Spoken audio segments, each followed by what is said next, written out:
सर्वांना नमस्कार. दिल का रिश्ता द अनब्रोकन बॉन्ड या स्टोरीचे 31 एपिसोड यापूर्वीच अपलोड केलेले आहेत. कृपया ते सगळे एपिसोड ऐकण्यासाठी आपल्या चॅनलला भेट द्यावी. आता अमितनं मुग्धाला खूप मोठं सरप्राईज दिलं आणि आज दोघांची सुद्धा एंगेजमेंट होती. आणि तर ते दोघेसुद्धा एकमेकांना रिंग घालणार इतक्यात तिथे रश्मिका आली आणि म्हणाली, थांबा. तसं सगळ्यांनी तिच्याकडे बघितलं आणि ही इथे काय करते असं म्हणून ऋतू आणि श्रीसुद्धा चकित झाले. कृष्णा मात्र नशेमध्ये तिथंच टेबलवर बसला होता आणि रश्मिका पुढे आली आणि ऋतू तिला म्हणाली, काय झालं, तू इथे कशी काय? तू कृष्णाची फ्रेंड आहेस ना, मग आता तुझं इथे काय काम आहे? आणि रश्मिका म्हणाली, माझं तुमच्याकडे काम नाहीच, मी तर मुग्धाला सरप्राईज द्यायला आले आहे. आणि मुग्धा काहीच न कळून म्हणाली, सरप्राईज? आणि मला कसलं? रश्मिका सरळ अमितकडे गेली आणि म्हणाली, तू हिच्याशी खरंच एंगेजमेंट करणार आहेस का? आणि अमित म्हणाला, हो का, तुला डाऊट आहे का? रश्मिका म्हणाली, मला डाऊट नाही, पण तुला काही डाऊट येतोय की नाही मुग्धाचा? अमित म्हणाला, मुग्धाचा डाऊट मला यायला हवा आहे का? आणि तो कशाबद्दल? तुला नक्की काय म्हणायचं आहे? आणि रश्मिका म्हणाली, जिच्यासोबत तू एंगेजमेंट करतोस आणि इतका खुश आहेस ती तुला फसवत आहे असा मला डाऊट येत आहे. आणि तुला येत नाही का? मुग्धाला आता राग आला. तिनं रश्मिकाला स्वतःच्या बाजूला बोलवलं आणि तिला रागात बघत म्हणाली, तू इथे का आलीस? आणि रश्मिकासुद्धा तिच्याकडे रागात बघत म्हणाली, अशी काय बघतेस? आता तू माझ्यावर हात नाही उचलू शकत. आणि ती अमितकडे बघून म्हणाली, ही मुलगी तुला फसवते. अरे, ही किती जगेन आणि किती मरेल हे सुद्धा हिला माहीत नाही. तिचं आयुष्य खूप लहान आहे. जन्मतः हिच्या हृदयाला होल आहे आणि तरीही तू तिच्यासोबत एंगेजमेंट करतोस का? आणि आता हे सगळं तिथं असलेल्या सगळ्या लोकांनी ऐकलं आणि आपापसात कुजबूज करायला लागलं. आणि हे ऐकून मात्र मुग्धा, ऋतू यांना धक्काच बसला. आणि हे सगळं हिला कसं माहीत हे त्यांना कळत नव्हतं. आणि सगळ्यांनाच गप्प झालेलं बघून रश्मिकाला चेव चढला आणि ती अमितला म्हणाली, काय झालं, तुला धक्का बसला ना हे ऐकून? पण हे खरं आहे. तू अशा मुलीसोबत लग्न करून तुझं आयुष्य का बर्बाद करतोस? दुसरी कोणतीही चांगली मुलगी शोध आणि लग्न कर. आणि आता अमित तिच्यासमोर हाताची घडी घालून उभा राहिला आणि तिला म्हणाला, बाय द वे, तुझ्या सल्ल्यासाठी खूप खूप थँक्यू. पण तुला माझी इतकी काळजी वाटते हे मी विचारू शकतो का? की का तुला माझी इतकी काळजी वाटते? तुझी आणि माझी ओळखसुद्धा नाही तरीही तू माझी हेल्प करण्यासाठी इथे आलीस का? आणि रश्मिका म्हणाली, तुझी आणि माझी ओळख नसली तरी मुग्धा आणि मी चांगलंच एकमेकांना ओळखतो, हो ना मुग्धा? आणि तिचा माझ्यावर एक फेवर होता. दहीहंडी दिवशीचा तोच मी तिलाच व्याजासहित परत करायला आले आहे. नक्कीच तिने तुला काहीही सांगितलं नसेल आणि फसवून तुझ्याशी लग्न करते म्हणून म्हटलं तुझी हेल्प करावी. आणि आता हे ऐकलं कान्हाला खूप राग येत होता रश्मिकाचा. आणि सई हिला जशी वागते ना हिच्यासोबत तेच बरोबर आहे असं कान्हाला वाटलं. हे सगळं ऐकून त्यालासुद्धा वाईट वाटत होतं, कारण त्याला सुरुवातीपासूनच हे सगळं माहीत नव्हतं आणि आत्ता पहिल्यांदा कळत होतं. आणि मुग्धाचा पडलेला चेहरा बघून त्याला वाईट वाटत होतं. आणि अमित म्हणाला रश्मिकाला, वाव, नाईस, ऑसम, तुझ्या मनात माझ्याबद्दल किती कन्सल्टन्सी आहे हे बघून मला खूप छान वाटतंय खरंच. आणि आता तू आलीच आहेस तर नो प्रॉब्लेम, आमच्या एंगेजमेंटचं जेवण कर आणि निघून जा, फालतूची बडबड करू नकोस. हे सगळं मला ऑलरेडी माहीत आहे आणि तरीसुद्धा मला मुग्धाशीच लग्न करायचं आहे. आणि रश्मिका म्हणाली, आर यू मॅड? अरे तुला वेड लागला आहे का? तुझं आयुष्य का बर्बाद करतोस? आणि अमित म्हणाला, माझं आयुष्य बर्बाद तेव्हा होईल जेव्हा मुग्धा माझ्या आयुष्यात नसेल. आणि आता तर ती माझ्या आयुष्यात येणार आहे. आज आमची एंगेजमेंट होणार आहे आणि मी सुखी होणार आहे. मुग्धा आता हे ऐकत होती आणि तिला तर अमित तिच्यावर इतकं प्रेम कधीपासून करतोय हेही माहीत नव्हतं आणि खूपच भावूक झाली होती ती. आणि अमित रश्मिकाला म्हणाला, तू थोडीशी बाजूला होतेस का? असं म्हणून तो पुन्हा मुग्धाच्या हातात रिंग घालायला लागला.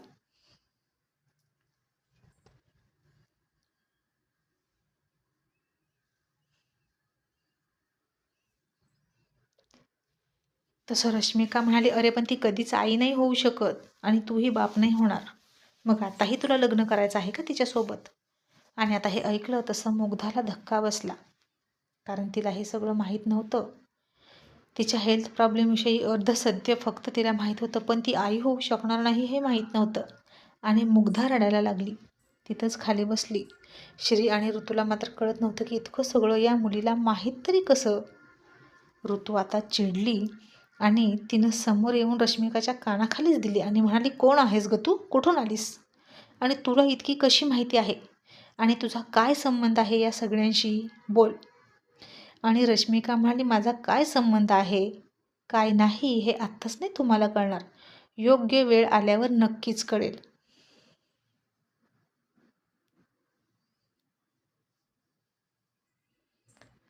अशी रश्मिका फार कॉन्फिडन्समध्ये म्हणाली आणि सगळ्यांनाच कळत नव्हतं की ही इतकी कॉन्फिडन्सनं कशी बोलते मुलगी आणि कुणाच्या जीवावर बोलते. पण आता रश्मिका, कृष्णानं तिला बॉन्डवर लिहून दिले, त्यामुळे या घराची सून होणार होती आणि त्याच आधारावर खूप कॉन्फिडन्सनं ती बोलत होती. ऋतू आणि श्री, तिची इच्छा असो किंवा नसो, यांची सून होणारच होती ती. मुग्धा आता रडायला लागली होती. रश्मिका अमितला म्हणाली, आता काय करशील बोल? आताही म्हणशील का की तू तिच्यासोबत लग्न करणार आहेस? आताही म्हणशील का की तू तिच्यावर प्रेम करतोस? अरे जी आयुष्यभर आई होणार नाही अशा मुलीशी लग्न करून तू तुझं आयुष्य बर्बाद करतोस का? जरा विचार कर. श्री आता पुढे आला आणि रश्मिकाला म्हणाला, ए मुली, आत्ताच्या आत्ता तू इथून निघून जा. दुसऱ्याच्या आयुष्यामध्ये इंटरफेअर करण्याची तुला काय गरज आहे ग? रागाच्या भरात मी काहीतरी वेडं वाकडं करेन, त्याआधी तू इथून निघ. आणि रश्मिका म्हणाली, जाणारच आहे, माझं काम तर झालं, असं म्हणून ती निघून गेली. थोडा वेळ कोणी काहीच बोललं नाही. नील आणि अमिषाला सुद्धा हे ऐकून धक्का तर बसलाच होता, पण वाईटही वाटलं होतं. अमितने आता मुग्धाकडे बघितलं आणि त्यानं तिला उठवली आणि पुन्हा हातात अंगठी घेऊन मुग्धाला म्हणाला, मुग्धा रडू नकोस, मला तुझ्याशीच लग्न करायचं आहे. मला मूल नसलं तरी चालेल, कुणी काहीही म्हणू दे, मला फरक पडत नाही. पण आता मुग्धा म्हणाली, नाही अमित, मला नाही तुझ्याशी एंगेजमेंट करायची. रश्मिका बरोबर बोलली आहे. तू तयार असशील माझ्याशी लग्न करायला, पण मला काय अधिकार आहे तुझं आयुष्य खराब करण्याचं? अमित, तू खूप चांगला मुलगा आहेस, एखादी दुसरी मुलगी बघ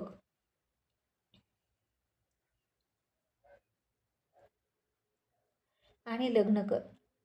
मी तुझ्यासाठी योग्य नाही असं म्हणून मुग्धा तिथून निघाली. इतक्यात अमितने तिचा हात पकडला आणि म्हणाला, मुग्धा प्लीज. अगं, का त्या मुलीचं ऐकतेस तू? ती तुझा बदला घेते. आणि मुग्धा म्हणाली, पण ते खरं आहे. आई बाबा, मला सांगा, हे खरं आहे ना की मी माझ्या हेल्थ प्रॉब्लेममुळे आई नाही बनू शकत? श्री आता गप्प होता, कारण ते खरं होतं. ऋतू म्हणाली, मुग्धा बाळा ऐक ना. आणि मुग्धा म्हणाली, म्हणजे हे खरं आहे. आणि अमित, मी माझ्यामुळे तुझा वडील होण्याचा हक्क हिरावून नाही घेऊ शकत. मला विसरून जा, असं म्हणून मुग्धा तिथून निघून गेली. आणि आता सगळंच जिथल्या तिथं राहिलं आणि सगळे आपल्या आपल्या घरी गेले.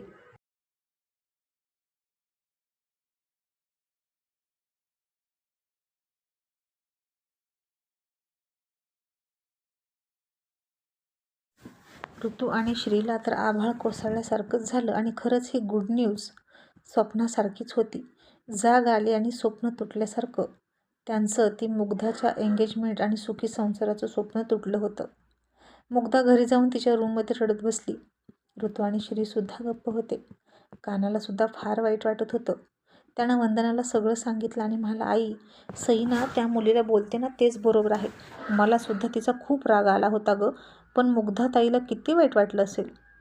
आणि वंदना म्हणाली, कान्हा, सगळे नशिबाचे खेळ आहेत. मुग्धाच्या आयुष्यात अमितसारखा चांगला मुलगा येणार होता, पण संकटही येतच असतात आयुष्यात आणि त्यामुळेच तर माणूस कणखर बनतो आणि नातं आणखीन घट्ट बनत जातं. अमितच्या मनात जर मुग्धा असेल ना तर नक्की त्या दोघांचं लग्न होईल. तो मुग्धाची समजूत घालेलच. आणि आता इकडे अमित मुग्धाला सतत फोन करत होता, पण मुग्धा त्या फोनकडे बघायची आणि नुसती रडायची आणि मला विसरून जा अमित असं म्हणायची. नील, अमिषा आता नक्की काय बोलावं हे कळत नव्हतं त्यांना आणि त्यांनाही एक क्षण असंच वाटलं की जर मुग्धा आई होणार नसेल तर लग्न करून काय फायदा, आपला घराण्याला वारस हवा ना. आणि ते अमितला असं म्हणाले सुद्धा. पण अमित म्हणाला, डॅड, मम्मा, मी माझ्या डिसिजनवर कन्फर्म आहे. जर मी माझ्या आयुष्यात मुग्धाला थोड्या काळासाठी आहे असं गृहीत धरून तिच्यावर प्रेम करून तिच्याशी लग्न करतोय, तर मी मुलाची अपेक्षा का करावी तिच्याकडून. मी या सगळ्याचा विचार केला आहे आणि मी हे लग्न माझ्यासाठी करतच नाही. मम्मा, मला मुग्धाच्या आयुष्यात आनंद आणायचा आहे म्हणून मी लग्न करतोय. माझ्यासाठी लग्न करायचं म्हटलं तर मला कुठलीही मुलगी भेटेल, पण मुग्धाचं काय. तिच्याशी कोणताच मुलगा लग्न करणार नाही. तिच्यात काय कमी आहे सांगा ना. अमिषा म्हणाली, पण अमित, अरे, ती आई होणार नसेल तर कसं होईल. बेटा, तू आमचा एकुलता एक मुलगा आहेस. आमची काही स्वप्न आहेत तुझ्याकडून. आणि अमित म्हणाला, मम्मा, त्याविषयी आपण नंतर चर्चा करू. असं म्हणून त्यानं श्रीला फोन लावला आणि मुग्धाची मेडिकल फाईल मागवली. श्रीला नील अमिषाला घेऊन त्या डॉक्टरांकडे गेला. आता ते डॉक्टर लहानपणापासून मुग्धाचा इलाज करायचे. त्यांच्याशी तो बोलला आणि डॉक्टर म्हणाले, तिचं हृदय कमजोर आहे. अशा वेळी ती गरोदर राहिली तरी तिला धोका होऊ शकतो. अशा कंडिशनमध्ये बाळ किंवा आई कोणीतरी एकच जगू शकतं, पण काही केसेसमध्ये दोघेही जगतात आणि चमत्कार होऊ शकतो. बाकी दुसरा काहीच प्रॉब्लेम नाही. आणि अमित म्हणाला, म्हणजे डॉक्टर, ती प्रेग्नंट राहू शकते, राईट. डॉक्टर म्हणाले, हो, पण नंतर बाळ जन्माला येताना कशी कंडिशन असेल त्यावर सगळं डिपेंड आहे. आणि आता हे ऐकून तर नील आणि अमिषा आणखीनच घाबरले. किती क्रिटिकल अवस्था होती मुग्धाची. पण आता तरी सुद्धा अमित त्याच्या मतावर ठामच होता आणि तो तिथेच म्हणाला, मला मुग्धाशीच लग्न करायचं आहे. श्री म्हणाला, पण मुग्धा तयार नाही ना अमित, काय करायचं रे. अमित म्हणाला, तिला तयार करण्याची जबाबदारी माझी अंकल. आणि तो थेट मुग्धाकडे गेला आणि तिला म्हणाला, मुग्धा, मी डॉक्टरांना भेटलोय. तू आई होऊ शकते, पण त्यावेळी जी कंडिशन असेल त्या कंडिशनवर डिपेंड आहे की काय होईल. आणि मुग्धा, ट्रस्ट मी तुझी खूप काळजी घेईन, प्लीज होकार दे. तरीही मुग्धा शांतच होती. आणि इकडे तिची एंगेजमेंट तुटली हे बघून रश्मी आणि रश्मिका फार आनंदित झाल्या होत्या. आणि मुग्धा, तुझ्या आणि रितू आणि श्री, तुम्हा दोघांच्या आयुष्यात कधीच आनंद येणार नाही असं रश्मी म्हणत होती.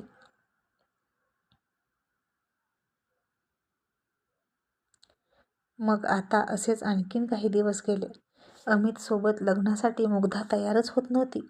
त्याच्यासारख्या चांगल्या मुलाचं आयुष्य तिला क्रिटिकल करून टाकायचं नव्हतं तिच्या हेल्थसारखं.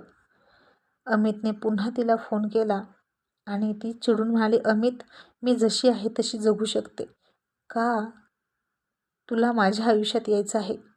का तू मला एकटं सोडत नाहीस? स्वतःला महान म्हणून घ्यायचं आहे का तुला माझ्याशी लग्न करून? का तुला माझ्यावर दया येते? बोल, का तू मला इतका फेवर करतोस? असं म्हणून मुग्धा त्याच्यावर चिडली आणि रागात फोन ठेवून दिला. आणि अमितला फार वाईट वाटलं आणि मुग्धासुद्धा तिकडं रडायला लागली. त्याच्यासारख्या चांगल्या मुलाचं मन दुखावणं तिलाही जड वाटत होतं. पण आता ती हे सगळं मनापासून नाही बोलली. त्यानं चिडून तिच्याशी संपर्क तोडावा म्हणून बोलली. आणि मुग्धा खूप अपसेट होती. आणि एका दिवशी ती ऋतू आणि श्रीला म्हणाली, आई बाबा, मला गावच्या गणपतीला जायचं आहे. तिथे जाऊन मला थोडी शांती मिळेल, मला घेऊन चला. तिची अवस्था खूप बिकट होती आणि अमितनं तिला मागणी घातली नसती तर किती बरं झालं असतं, कारण त्याआधी मुग्धा खूप खुश तरी असायची असं त्या दोघांनाही वाटलं. आणि तिच्या समाधानासाठी ते तिला घेऊन गावच्या गणपतीला गेले. पण कृष्णा मात्र गेला नाही. तो एकटाच घरी थांबला. आता कान्हासुद्धा कॉलेजला गेला होता. आज श्री ऑफिसला नव्हता, त्यामुळे ऑफिसमधून लवकरच तो निघणार होता. आणि वंदनासुद्धा तिचं काहीतरी काम होतं म्हणून बाहेर गेली होती. आणि त्याचवेळी सई आली आणि तिनं आउटहाऊसमध्ये बघितलं तर कोणीच नव्हतं. कान्हा कान्हा म्हणून तिनं हाका मारल्या तर तिला कान्हा दिसलाच नाही. इतक्यात कृष्णानं तिला बघितली आणि तिला म्हणाला, कोण पाहिजे तुला? आणि ती म्हणाली, काही नाही, आणि जायला निघाली. तसा कृष्णा म्हणाला, तो आमचा नोकर, त्याला शोधतेस ना तू? अगं तो तर आतमध्ये आहे, मुग्धाताईसोबत बोलतोय. आणि सई म्हणाली, मुग्धाताईसुद्धा आत आहे का? कृष्णा म्हणाला, हो, तिची एंगेजमेंट तुटल्यापासून ती सहजा कुठे जात नाही आणि म्हणून तो नोकर तिच्याशी बोलतोय. असं कृष्णा खोटं बोलला. आणि सईला सुद्धा वाटलं मुग्धाताईशी थोडंसं बोलावं म्हणजे तिला बरं तरी वाटेल. आणि आता सई आतमध्ये निघाली. तसं आता कृष्णानं इकडं तिकडं बघितलं आणि तो सुद्धा तिच्या पाठीमागं निघाला तिचा बदला घ्यायला. आणि जशी सई मुग्धाच्या रूममध्ये गेली तर तिला कोणी दिसलंच नाही. आणि ती चकित होऊन म्हणाली, कान्हा, मुग्धाताई, कुठे आहात तुम्ही? आणि आता तिला कोणीच दिसलं नाही. ती मागे वळली तसा तिच्या नाकासमोर कृष्णा उभा होता. आणि त्यानं दरवाजा लावला आणि तिच्याकडे फार विचित्र नजरेनं बघत होता. सई खूप घाबरली आणि म्हणाली, हे तू काय करतोस? दरवाजा का लावलास तू? कान्हा कान्हा अशी म्हणून ती हाक मारत होती. आणि कृष्ण म्हणाला, ओरड, आणखीन ओरड, पण इथे तुझा आवाज ऐकायला कोणीच नाही, सगळे बाहेर गेले आहेत. 1.5 दमडीची नोकर तू आणि फारच तेवर दाखवतेस का मालकिनीसारखे?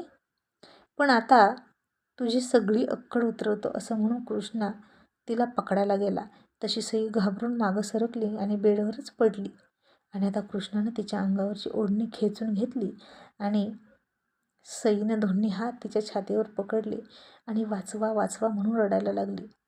आणि त्याच वेळी कान्हा गेटमधून आत आला आणि त्याला बंगल्यातून आवाज आला आणि तो वॉचमॅनला म्हणाला, इथे कोणी मुलगी आहे का काय? आणि वॉचमॅन म्हणाला, हो, सई आली आहे. आणि आता कान्हा पळतच घरात शिरला. त्याचवेळी कृष्णा सईच्या अंगावर पडून तिच्या तोंडामध्ये तोंड घालण्याचा प्रयत्न करत होता. आणि कान्हा आता त्याला पकडून बेदम मारायला सुरुवात केली. सई आता घाबरली होती आणि बेडच्या एका टोकाला जाऊन पोटात पाय घेऊन बसली होती. आणि कान्हा मात्र कृष्णाला खूप चिडून खूप रागात मारत होता आणि त्याचा हात थांबता थांबत नव्हता.